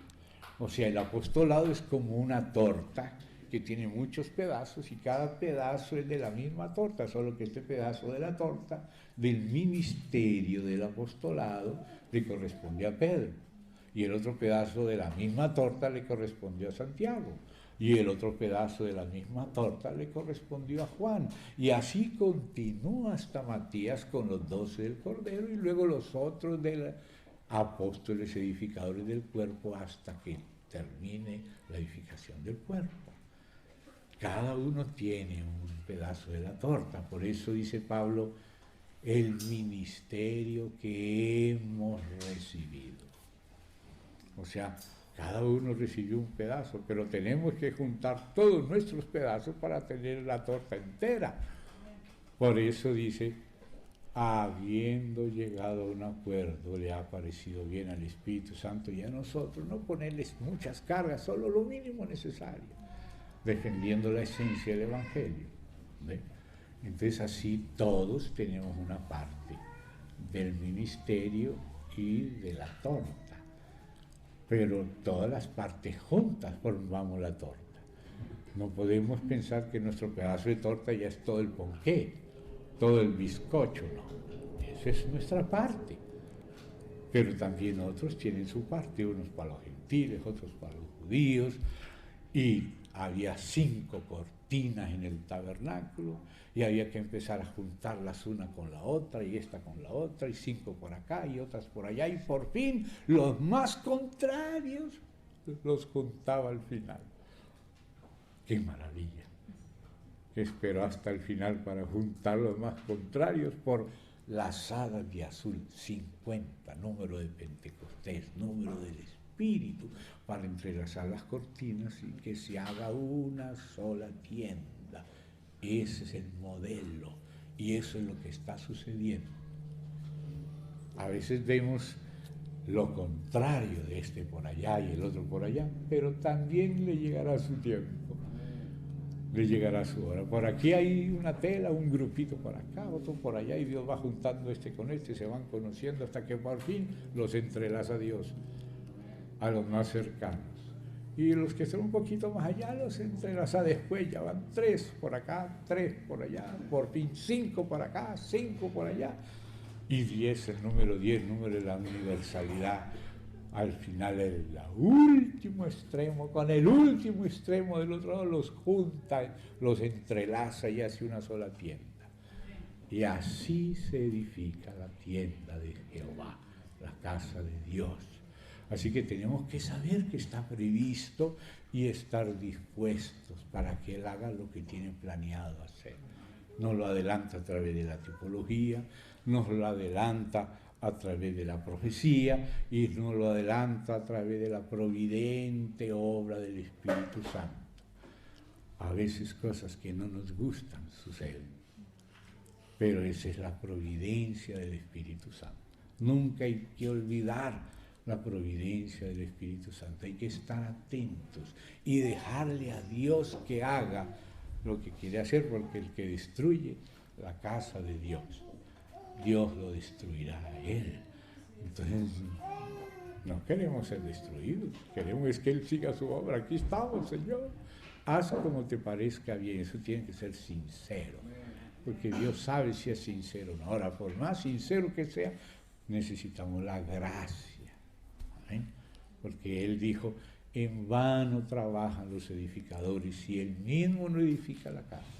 En vano vela la guardia si Él mismo no guarda la ciudad. Entonces tenemos que hacer lo de Daniel.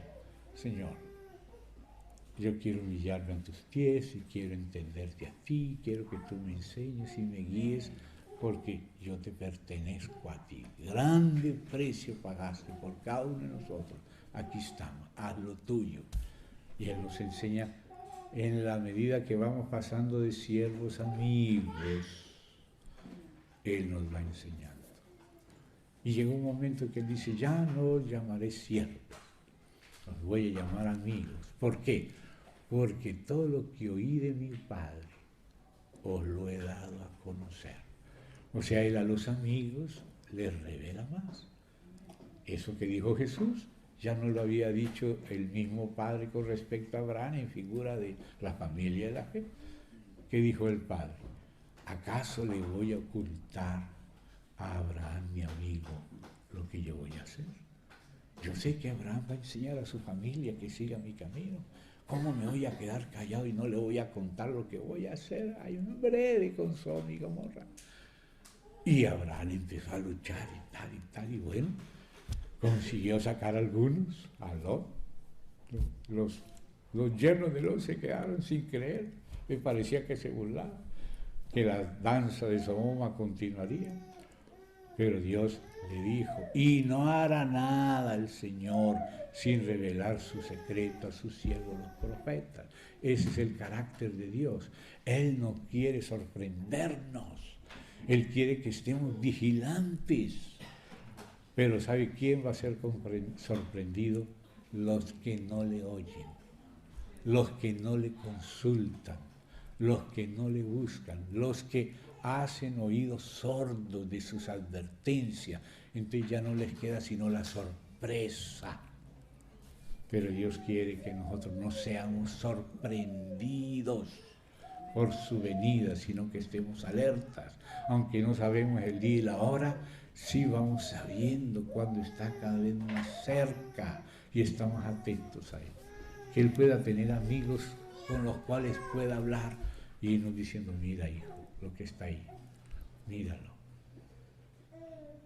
A veces la burra ve más que el profeta. La burra vio al ángel ahí. Si hubiera pasado Balaam, hubiera muerto. Por ciego hubiera muerto. Porque el que es ciego hace cosas que no debía hacer. No sabe lo que está haciendo y a veces hace cosas graves sin darse cuenta. No entiende. Pero el que entiende es amigo. Que Dios nos pueda tratar como amigos, no solo como siervos y menos como enemigos, sino como amigos, y pueda abrir nuestros ojos. Lo mejor que puede acontecernos es que Él nos tenga un cielo abierto para verlo a Él y ver lo que Él está haciendo y entenderle, conocerle, amarle, servirle, colaborarle según el Espíritu y según la luz de Dios. Amén. Entonces dice más, para la obediencia a la fe en todas las naciones, por amor. No obediencia por temor, sino por amor de su nombre, entre las cuales, no dice la primera, la principal es Roma, no, entre las etnias estáis también vosotros, los romanos, llamados a ser, note, no de este movimiento, porque a veces nos identificamos por movimientos, por formas, por modelos de esto, por modelos que aquello, le dejamos que el diablo nos divida por modelos, por paradigmas. Lo único que nos hace uno es Jesucristo. Él es nuestra paz, como compuso de Miqueas nuestro hermano Mario Contreras esa canción. Él será nuestra paz. Si nuestra comunión no se debe al Señor Jesucristo, es solo por el Señor Jesucristo. Si es necesario alguna otra cosa adicional, algún modelo, algún paradigma, alguna costumbre, algún uniforme, algún otro nombre distinto del Señor, entonces nuestra comunión no es en Cristo. Nuestra comunión es en Jesucristo. Por eso dice aquí, llamados a ser de Jesucristo. Si por ser de Jesucristo es que yo abro mi corazón a mis hermanos, entonces nos estamos reuniendo en el ámbito de la iglesia. Pero si no es por causa de Jesucristo que somos hermanos, sino por algún otro requisito, hay sectarismo y afectamos la unidad del cuerpo. Que Dios nos ayude, que seamos de Jesucristo y los nuestros los de Jesucristo. No por otro motivo somos hermanos, no por otro motivo somos un cuerpo, sino por ser de Jesucristo. A los que los recibimos por ser de Jesucristo, no por seguir la teología del hermano Gino. Nada de eso. Somos de Jesucristo. Y si somos recibidos, queremos serlo por ser de Jesucristo y por nada más. Entonces dice, llamados a ser de Jesucristo también vosotros, los romanos. Aún los romanos, si son de Jesucristo, son nuestros hermanos. Pero no podemos ser hermanos por ser romanos. Somos hermanos sí somos de Jesucristo. El que no tiene el Espíritu de Jesucristo no es de Él. Y los que salen, salen es por eso. Salieron de nosotros, pero no eran de nosotros. Porque si hubieran sido de nosotros, hubieran permanecido con nosotros. Pero ¿quiénes somos ese nosotros, los que empiezan la carta? ¿Ve? Nuestra comunión verdaderamente es con el Padre y con su Hijo Jesucristo. ¿Ve? Por eso somos la comunión del Padre y del Hijo en un mismo espíritu, la del cuerpo único de Cristo. Esa es nuestra comunión. No debemos permitir que otra sustituya esta.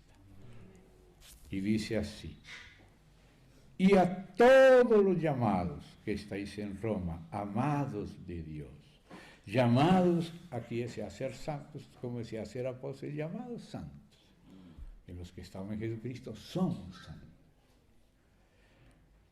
Gracia y paz a vosotros de Dios.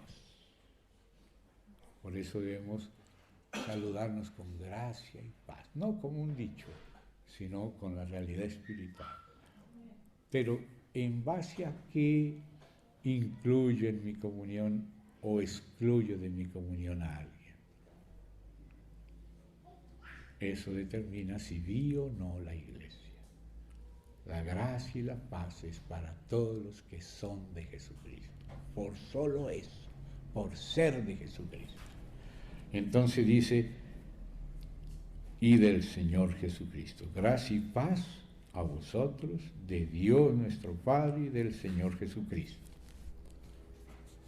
Hermanos, permítanme continuar para que empatemos la parte de la mañana y de la tarde, para que también Roger pueda empatar dos partes, una de la mañana, una de la tarde, porque pensamos tener un pedazo él y otro yo, y después un pedazo el otro yo, pero decidimos mejor juntar los dos pedazos para seguir, y luego en la tarde también se juntan los dos pedazos con Roger. Amén. Entonces, hermanos, ya son la 1, permítame por lo menos llegar hasta el verso 18, o sea, parar en el 17. Esa es la introducción. Primeramente, y claro, ¿cómo no hacer primeramente dar gracias a Dios? ¿Amén? Doy gracias a mi Dios mediante Jesucristo, o sea que debemos ser agradecidos mediante Jesucristo, porque si no es por medio de Él, nuestra gratitud es nada. Y dice así: con respecto a todos vosotros, por eso da gracias a Dios por Jesucristo, de que vuestra fe, la de los santos en Roma, en Cristo, se divulga por todo el mundo, y nada menos que Roma era la capital del imperio, y por eso Pablo estaba interesado que el Evangelio estuviera bien claro y definido en Roma, pero había santos que habían llegado a Roma antes que Pablo. Entonces él se ocupó de escribir esto para expresar lo esencial del Evangelio de Cristo. Y no solo hizo bien en Roma, hasta hoy en el siglo XXI sigue haciendo bien, porque las obras de Pablo, aunque él descansa, con él continúan, y su recompensa sigue presentándose. Porque testigo me es Dios. Qué precioso que una persona que sincera puede hablar así, sin mentira. Dios es el que conoce la verdad de las cosas. Y Pablo por eso vive en paz, porque ha conocido la gracia, Dios lo ha perdonado y Dios le ha ayudado. Y él no se basa en su justicia propia, sino se basa en haber sido ayudado por la gracia.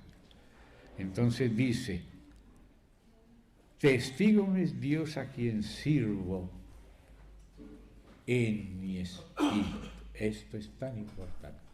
Porque nosotros podemos decir a quién, yo sirvo a Dios, sí, pero ¿cómo le sirve? ¿En espíritu o en la carne o en el alma? Porque a veces hay cosas religiosas que se hacen pretendiendo ser un servicio a Dios, pero es solo algo religioso de la carne. A veces a las personas les parecen esas frases como innecesarias, como si sirvo a Dios, ¿qué más quiere? Lo que Dios quiere es que le sirvamos en el espíritu. O sea, que nuestro espíritu en contacto con el de Dios participe y llegue a representar el espíritu de Dios. Amén. Entonces dice, sirvo en mi espíritu en el evangelio de su Hijo. ¿Y de qué es testigo Dios? De que sin cesar, mire lo que hacía Pablo, siempre estaba recordando a los hermanos, haciendo memoria de los hermanos delante de Dios. Aquí a los de Roma, los nombres de los hermanos de Roma estaban siendo mencionados en los cielos, en el nombre de Jesucristo, delante de Dios. Ojalá que nosotros seamos mencionadores de nuestros hermanos de todas partes donde Él nos acuerde, para que los nombres de los que amamos, de los que conocemos, sean recordados en el nombre de Jesucristo por el Padre. Claro que Él nos recuerda solos, pero si oramos, y Jesús dijo, todo lo que pidiereis creyendo será dado. ¿Cómo no vamos a mencionar a nuestros hermanos para que les sea dado lo que los hermanos piden, según el Espíritu? Entonces dice así, sin cesar hago mención de vosotros siempre en mis oraciones. Y mire, ¿por qué otra cosa también oraba Pablo? Para poder verlos, para poder pasar un tiempo en comunión y beneficio. Dice Pablo, rogando que de alguna manera, no importa la manera, de alguna, hay muchas maneras, tenga al fin, por la voluntad de Dios, un próspero viaje para ir a vosotros. Porque no siempre es por la voluntad de Dios. Y a veces Dios deja que por alguna cosa nos estorbe Satanás. Y a veces Satanás nos estorba. Y Dios lo permite por alguna cosa. Por eso hay que orar que Satanás no nos estorbe. Porque dice, quisimos ir a vosotros, dice en otra carta, pero Satanás nos estorbó. Y por eso hay que orar para que no nos estorbe Satanás. Porque a veces nosotros no oramos para que no nos estorbe, sino que decimos, bueno, si no pudo, eso fue porque no quería Dios. Pero a veces sí quería, pero quería que tú también quisieras, tú también intercedieras, no estés juzgando precavidamente cosas que no son. Hay que orar. Si tú no oras para que los hermanos podamos vernos, visitarnos, entonces mejor no hables nada. No hables nada, no añadas prejuicios a las cosas. Ora. Por eso dice que si pedimos a Dios alguna cosa según su voluntad, Él nos oye. Y si sabemos que nuestro hermano está en una prueba, oraremos a Dios y Dios le dará vida, como dice Juan, le dará vida. Si vemos a algún hermano en alguna situación difícil, oraremos a Dios y Dios le dará vida. Eso es lo importante. Orar para que los hermanos tengan vida, para poderse levantar si es que tropezaron, o si se quedaron dormidos, o no se dieron cuenta de algo. Hay que orar para que Dios dé vida. Entonces dice acá, rogando que de alguna manera tenga al fin, o sea, después de pasar todos los obstáculos y estorbos, por lo menos al fin, por la voluntad de Dios, un próspero viaje para ir a vosotros. Y no te quién escribía esto, alguien que pasó por 3 naufragios. Pasó por 3 naufragios. Hasta el Señor Jesús estaba tomando su siestica en el barco y Satanás ya lo quiso ahogar, aprovechándose que estaba dormidito. Y empezó a quererlo hundir. Y el Señor se despertó porque lo despertaron. Los ángeles podían haberlo seguido cuidando, pero ellos no tenían fe como para eso, sino que lo despertaron, se levantó, reprendió. Yo pienso que, bueno, las aguas estarían demonios en las aguas, en los vientos, porque a veces en los vientos hay demonios. Hermano, íbamos andando por Venezuela en un carro con unos hermanos y apareció un tubo así, girando, que venía contra nosotros. No sabemos de dónde salió ese tubo. Un tubo de hierro que venía girando en el viento, no sabemos. ¿Quién camión lo habrá pisado para hacer? Pero lo que sabemos es que cabalgando ese tubo venían unos demonios. Venían era a estrellar nuestro carro. Y venía adelante y nosotros no sabemos ni para dónde salir, y ese tubo en el aire así, contra el carro de frente. Y gracias a Dios que el Señor hizo como está haciendo allá en Israel, que desvía los misiles de los de Hamas contra Israel, los desvía y se los lleva el viento y ¡chiu! Paso, así se desvía así. Pero el diablo lo mandó contra nosotros. Son estorbos de Satanás, se cruzan perros cuando menos te imaginas, para que se choquen. Una íbamos con Altivira 120 y un niño quiso cruzar la calle y cruzó la mitad y luego se devolvió otra vez. Casi lo matamos, una frenada. El niño alcanzó a volver de la mitad de la calle. ¿Quién hace eso? Satanás. Estorba. Por eso hay que orar unos por otros, porque Satanás quiere matar y destruir a cada uno cuando tiene oportunidad. Y hay que cerrarle la oportunidad por medio de la oración. Señor, manda tus ángeles, rodea a los hermanos, rodea a tu iglesia, rodea a la familia, que no haya retaliaciones del enemigo, hacer mención y oración específica. Amén. Entonces dice, rogando que de alguna manera tenga al fin por la voluntad de Dios un próspero viaje para ir a vosotros. En esto sí es partidario Dios de la prosperidad, que tengamos prósperos viajes en la obra para la gloria de Dios. Porque deseo veros para comunicaros algún don espiritual a fin de que seáis confirmados. Esto es, para ser mutuamente confortados por la fe. Eso es lo que quiere decir ser confirmado. No es que viene el obispo con una espada y tú te arrodillas delante del obispo y te da un espadazo, ahora ya es solo una cachetada. Antes daba la espada, ahora confirman es con cachetada. Pero aquí la confirmación bíblica, mire la confirmación bíblica, ser mutuamente confortados por la fe, que nos es común a vosotros y a mí. Mire la confirmación de los apóstoles, la confirmación apostólica es mucho mejor que la episcopal, y mire cómo es la apostólica. Ser mutuamente confortados por la fe que nos es común a vosotros y a mí. Pero no quiero, hermanos, que ignoréis que muchas veces me he propuesto ir a vosotros. No quiero que lo ignore, pero hasta ahora he sido estorbado. Hermanos, me han llamado varias veces de Costa Rica.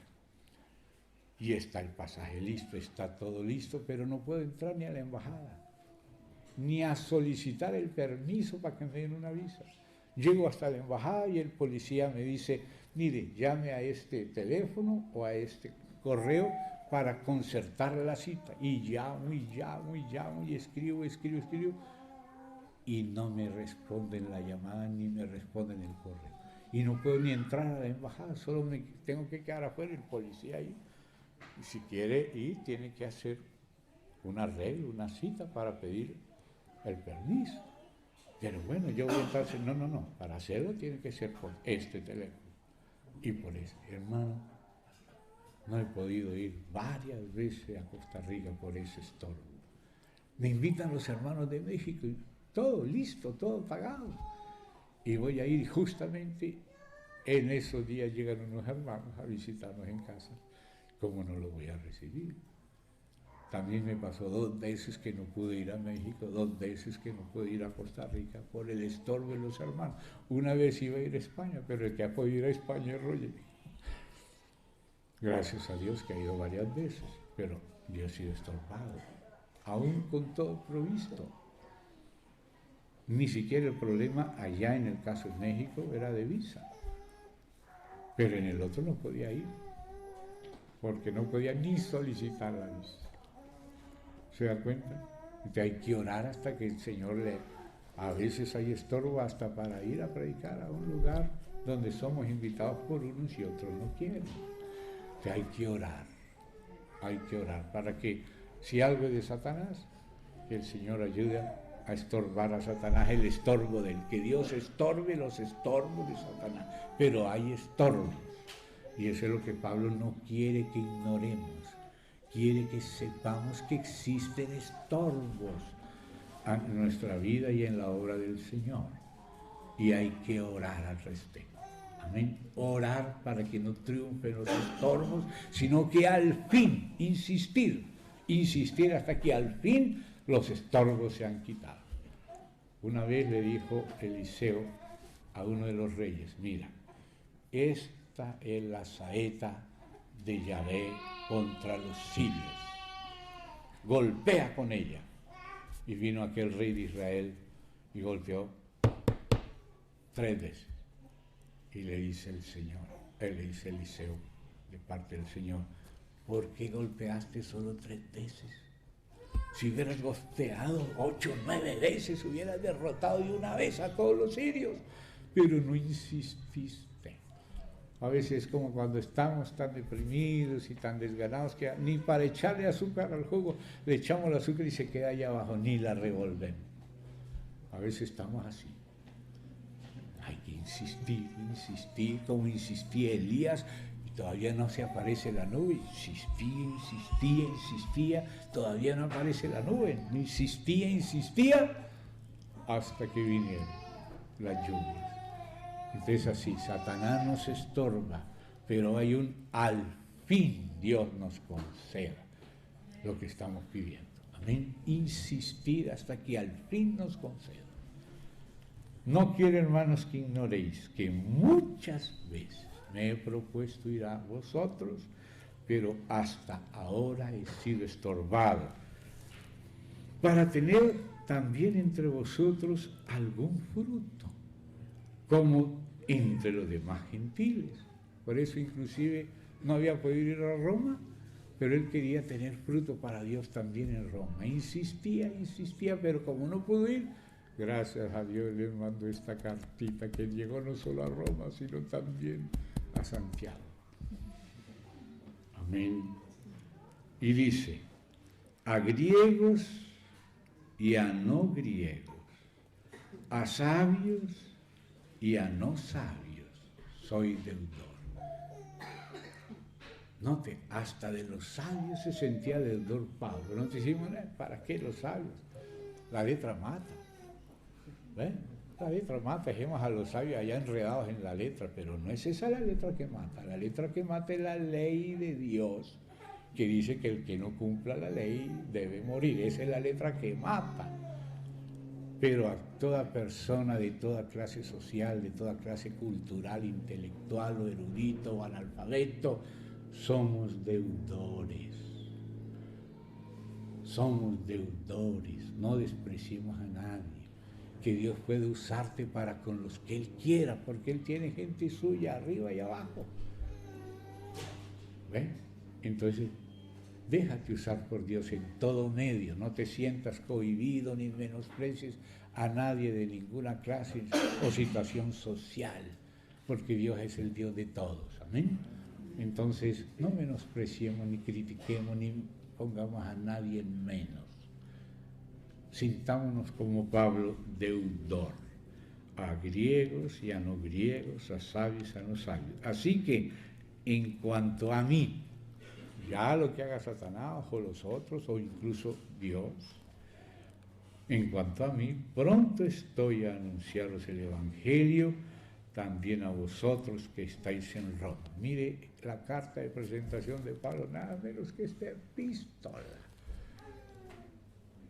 Porque no me avergüenzo del Evangelio, porque es poder de Dios para salvación a todo aquel que cree, al judío primeramente y también al griego. Porque en el Evangelio la justicia de Dios se revela por fe y para fe, como está escrito. Y aquí está el hallazgo de Lutero, lo que cambió la Edad Media por la Edad de la Reforma. Porque en el Evangelio está escrito, eso es en Habacuc, mas el justo por la fe vivirá. Entonces vamos a parar aquí, vamos a descansar un poco y después creo que vamos a regresar aquí, Jorgito le dice, y después vamos a continuar. O sea, lo de hoy fue apenas una introducción a la carta paulina a los romanos. Gracias, Padre, que nos has concedido meditar estas cosas delante de ti, procurar seguirte en espíritu según tu gracia. Nada merecemos, pero de ti recibimos con alegría, Señor. Glorifica tu nombre y concédenos seguirte a ti, en espíritu y en verdad, en nombre de Jesucristo. Amén. Gracias, Señor.